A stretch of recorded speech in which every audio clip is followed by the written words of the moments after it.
ഇന്നിപ്പോൾ ഇരുപത്തേരാവൊക്കെ ആണല്ലോ അല്ലേ. അപ്പോൾ എന്തെങ്കിലുമൊക്കെ മധുരമൊക്കെ ഉണ്ടാക്കണമല്ലോ. അപ്പം ഞാനിന്ന് കലത്തപ്പാണ് ഇട്ട് ഉണ്ടാക്കുന്നത്. ഞാൻ എല്ലാ റംസാനിനും ഇരുപത്തേരാവിന് നെയ്യപ്പാണ് ഇട്ട് ഉണ്ടാക്കൽ, പള്ളിക്കൊക്കെ കൊണ്ടുപോകാൻ വേണ്ടിയിട്ട്. ഇന്നിപ്പോൾ വയ്യാത്തതുകൊണ്ട് ഞാൻ ഉണ്ടാക്കിയിട്ടില്ല കേട്ടോ. ഇപ്പോൾ വേഗം കലത്തപ്പാക്കി, എളുപ്പം അതല്ലേ വിചാരിച്ചിട്ട്.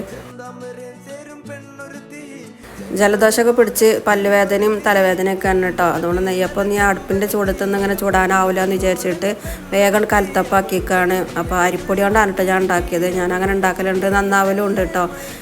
ഇനിയിപ്പോൾ അതാ ഞാൻ കുക്കറിൽ അങ്ങനെ വേവിക്കാൻ വേണ്ടി വെച്ച് കൊടുത്തു. ഇനിയിപ്പോൾ അതൊരു 15 മിനിറ്റ് ലോ ഫ്ലെയിമിൽ വെച്ചാൽ തന്നെ വേവ് കേട്ടോ. ചായക്ക് കടിയായിട്ട് നൂൽപുട്ടും അതേപോലെ അതാ ചിക്കൻ കറിയാണ് കേട്ടോ ഉണ്ടാക്കിയത്.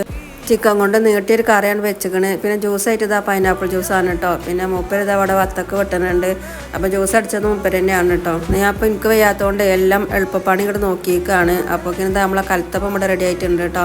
അപ്പോൾ ഇതൊക്കെയാണ് ഇന്നത്തെ വിശേഷങ്ങൾ. അപ്പോൾ അടുത്ത വിശേഷമായിട്ട് വീണ്ടും എൻ്റെ ഒക്കെ.